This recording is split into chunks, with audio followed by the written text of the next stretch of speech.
বদনজরের সর্বোচ্চ স্তর হচ্ছে হাসাদ। বদনজর থেকেও ভয়ঙ্কর এই হাসাদ। এটা হলো আত্মার রোগ। হাসাদ বলতে বোঝায় ঈর্ষান্বিত ব্যক্তির উপর আল্লাহ যে নিয়ামত দান করেছেন তা যেন কেড়ে নেওয়া হয়, এমন মনোভাব। হাসাদ একটা আরবি শব্দ। হাসাদ শুধুমাত্র সাধারণ জেলাসি বা জাদু না, এটা একটা বিধ্বংসী মনোভাব। কারো জন্য মন থেকে ধ্বংস চাওয়া, যেটা ইসলামে হারাম। ইসলামের শত্রুর জন্য হেদায়েত চাইতে বলা হয়েছে, ধ্বংস নয়। সাধারণত ভালো কিছু মানুষ জানলে অনেক সময় নজর লাগে, কিন্তু হাসাদ হলো এমন চাওয়া যেন আপনার ভালো না হোক, আর যা ভালো আছে সেটাও ধ্বংস হয়ে যায়। নর্মাল হিংসাতে মানুষ বেশির থেকে বেশি কি ভাবে, যে ওর মতো আমার যদি এটা থাকতো।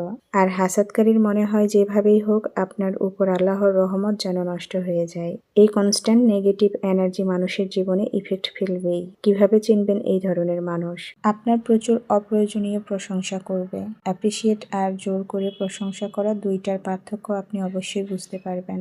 এটা মানুষ অজান্তেই নিজের হিংসা লুকাতে করে। আপনার অ্যাচিভমেন্টকে নালিফাই করার চেষ্টা করবে, এমন ভাব করবে এ আর এমন কি করে ফেলেছ। বেকবাইটিং করবে, আপনার পেছনে আপনার নামে এমন খারাপ কিছু নেই যে বলবে না। আপনার যে কোনো ডিসিশনের ভুল ধরবে, কোনো না কোনো ভাবে এটা প্রমাণ করতে চাইবে আপনি ভুল করছেন। যে কোনো কাজে ডিসকারেজ করার চেষ্টা করবে।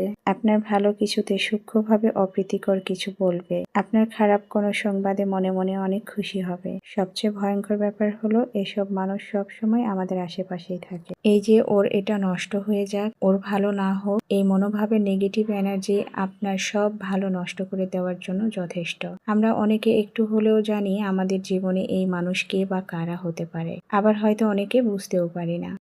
এই হাসাদ কতটুকু ভয়ঙ্কর হলে এটা ইসলামে হারাম করা হয়েছে, এবং সূরা ফালাকে একটা আয়াত আছে আল্লাহর কাছে এর থেকে পানাহ চেয়ে। ওয়ামিন শাররি হাসিদিন ইজা হাসাদ, অর্থ এবং হিংসুকের অনিষ্ট থেকে যখন সে হিংসা করে। মহান আল্লাহ তার প্রিয় নবী সাল্লাল্লাহু আলাইহি ওয়াসাল্লামকে নির্দেশ দিয়েছেন যে ঈর্ষান্বিত ব্যক্তির অনিষ্ট থেকে তার কাছে আশ্রয় প্রার্থনা করুন যখন সে ঈর্ষা করে। আল্লাহ সুবহানাহু ওয়া তাআলা আমাদের সকলকে হাসাদকারীর ধ্বংসাত্মক মনোভাব থেকে হেফাজত রাখুন।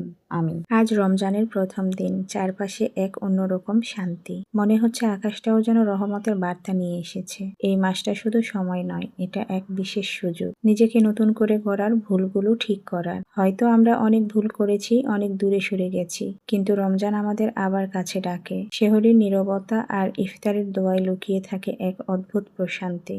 এই মাসে চোখের পানি হয় ইবাদত, নীরবতাও হয় দোয়া। চলুন অন্তরটা পরিষ্কার করি, হিংসা, রাগ, কষ্ট সব ঝেড়ে ফেলি। রমজান হোক আমাদের জীবনের মোড় ঘুরিয়ে দেওয়ার শুরু। শুধু রোজা নয়, চরিত্রেও আসুক পরিবর্তন।